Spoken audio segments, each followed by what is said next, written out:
Բարև ձեզ։ Այսօր Արմեն Եղիազարյանի հետ բացահայտում ենք Միասնության թևեր կուսակցության տնտեսական պլատֆորմի առաջին ուղղությունը։ Փոքր պետություն ասելով, միայն տարածքը նկատի ունենք։ Ոչ, փոքր պետություն ասելով միայն տարածքով չենք սահմանափակվում, այդտեղ մի քանի գործոններ կան, դրանք բնակչությունն են, արտաքին կախվածությունը, անվտանգային համակարգերը, ռեսուրսները եւ այս ամենը համադրելով մենք իհարկե փոքր պետություն ենք։ Փոքր պետություն լինելը դատավճիռ է թե առավելություն։ Ոչ, փոքր պետությունը դա փաստ է, որը հետ մենք պետք է հաշվի նստենք եւ մեր բոլոր գործողությունները կազմենք ըստ դրա։ Նշեք 3 քայլ, որ պետք է անել, որպեսզի Հայաստանի տնտեսությունը մուտք գործի համաշխարհային շուկա։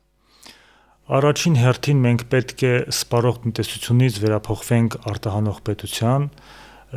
տնտեսության, երկրորդը պետք է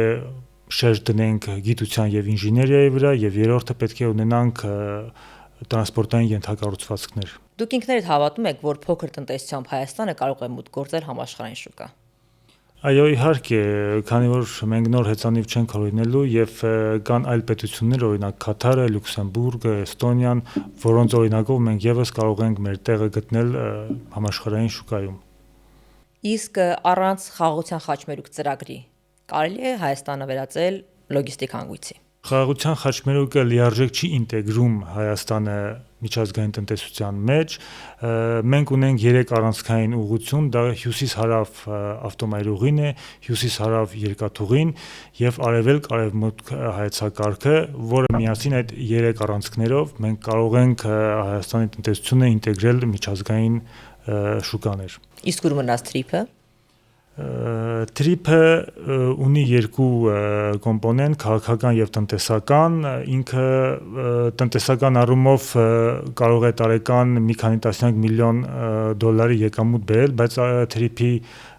օգտավետությունը ավելի շատ քաղաքական է եւ այս ամենը պետք է մենք ընդհանուր դիտարկենք։ Լավատեսական գնահատականը, որ դուք խոստանում եք, որ Հայաստանը կտանեք համաշխարհային շուկա։ Կարճ ժամկետ։ Որպես կարճաժամկետ 1-2 տարվա ընթացքում մենք կարող ենք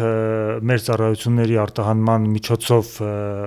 ստանանք առաջին արդյունքները, իսկ ավելի բարձրարժեք